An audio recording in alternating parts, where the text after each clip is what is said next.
Chapter 27. James Henry Trotter and his companions crouched close together on top of the peach as the night began closing in around them.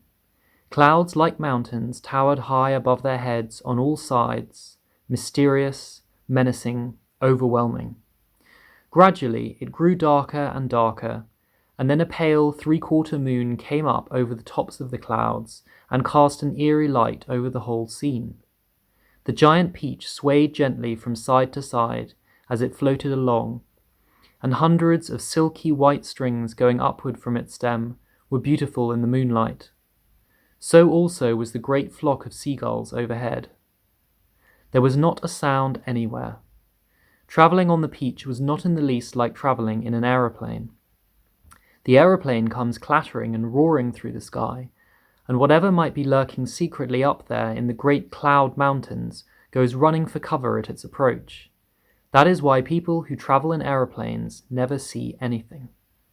But the peach, yes, the peach was a soft, stealthy traveller, making no noise at all as it floated along. And several times during that long, silent night ride high up above the middle of the ocean in the moonlight, James and his friends saw things that no one had ever seen before. Once, as they drifted silently past a massive white cloud, they saw on the top of it a group of strange, tall, wispy-looking things that were about twice the height of an ordinary man. They were not easy to see at first, because they were almost as white as the cloud itself, but as the peach sailed closer, it became obvious that these things were actually living creatures, tall, wispy, wraith-like, shadowy, white creatures who looked as though they were made out of a mixture of cotton wool and candy floss and thin white hairs. "Ooh," the ladybird said, "I don't like this at all." "Shh," James whispered back. "Don't let them hear you. They must be cloud men." "Cloud men," they murmured, huddling closer together for comfort. Oh dear, I'm glad I'm blind and can't see them," the earthworm said, "or I'd probably scream." "I hope they don't turn round and see us," Miss Spider stammered. "Do you think they would eat us?" the earthworm asked. "They would eat you," the centipede answered, grinning. "They would cut you up like a salami and eat you in thin slices." The poor earthworm began to quiver all over with fright. "But what are they doing?" the old green grasshopper whispered. "I don't know," James answered softly. "Let's watch and see." The cloud men were all standing in a group, and they were doing something peculiar with their hands. First, they would reach out, all of them at once, and grab handfuls of cloud. Then they would roll these handfuls of cloud in their fingers until they turned into what looked like large white marbles. Then they would toss the marbles to one side and quickly grab more bits of cloud and start all over again. It was very mysterious and silent. The pile of marbles beside them kept growing larger and larger. Soon there were a truckload of them at least. "They must be absolutely mad," the centipede said. "There's nothing to be afraid of here." "Be quiet, you pest," the earthworm whispered. "We shall all be eaten if they see us." But the cloudmen were much too busy with what they were doing to have noticed the great peach floating silently up behind them. Then the watchers on the peach saw one of the cloudmen raising his long wispy arms above his head, and they heard him shouting, "All right, boys, that's enough. Get the shovels." And all the other cloudmen immediately let out a strange, high-pitched whoop of joy and started jumping up and down and waving their arms in the air. Then they picked up enormous shovels and rushed over to the pile of marbles and began shoveling them as fast as they could over the side of the cloud into space. "Down they go," they chanted as they worked. "Down they go, hail and snow, freezes and sneezes and noses will blow." "It's hailstones," whispered James excitedly. "They've been making hailstones, and now they are showering them down onto the people in the world below." "Hailstones," the centipede said. "That's ridiculous. This is summertime. You don't have hailstones in summertime." "They're practicing for the winter," James told him. "I don't believe it," shouted the centipede, raising his voice. "Shh," the others whispered. And James said softly, "For heaven's sake, centipede, don't make so much noise." The centipede roared with laughter. "Those imbeciles couldn't hear anything," he cried. "They're deaf as doorknobs. You watch." And before anyone could stop him, he had cupped his front feet to his mouth and was yelling at the cloud men as loud as he could. "Idiots," he yelled. "Nincompoops, half-wits, blunderheads, asses.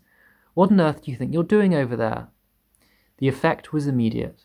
The cloud men jumped round as if they had been stung by wasps, and when they saw the great golden peach floating past them not 50 yards away in the sky, they gave a yelp of surprise and dropped their shovels to the ground.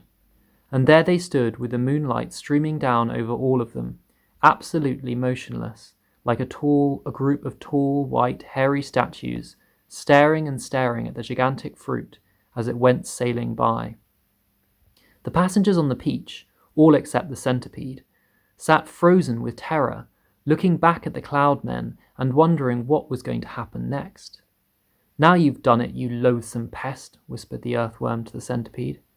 "I'm not frightened of them," shouted the centipede, and to show everyone once again that he wasn't, he stood up to his full height and started dancing about and making insulting signs at the cloud men with all 42 of his legs. This evidently infuriated the cloud men beyond belief. All at once, they spun round and grabbed great handfuls of hailstones and rushed to the edge of the cloud and started throwing them at the peach, shrieking with fury all the time. "Look out!" cried James. "Quick, lie down, lie flat on the deck." It was lucky they did. A large hailstone can hurt you as much as a rock or a lump of lead if it's thrown hard enough, and my goodness, how those cloud men could throw. The hailstones came whizzing through the air like bullets from a machine gun, and James could hear them smashing against the sides of the peach and burying themselves in the peach flesh with horrible squelching noises. Plop, plop, plop, plop, and then ping, ping, ping as they bounced off the poor ladybird's shell because she couldn't lie as flat as the others. And then crack as one of them hit the centipede right on the nose, and crack again as another one hit him somewhere else. "Ow!" he cried. "Ow! Stop! Stop! Stop!" But the cloud men had no intention of stopping.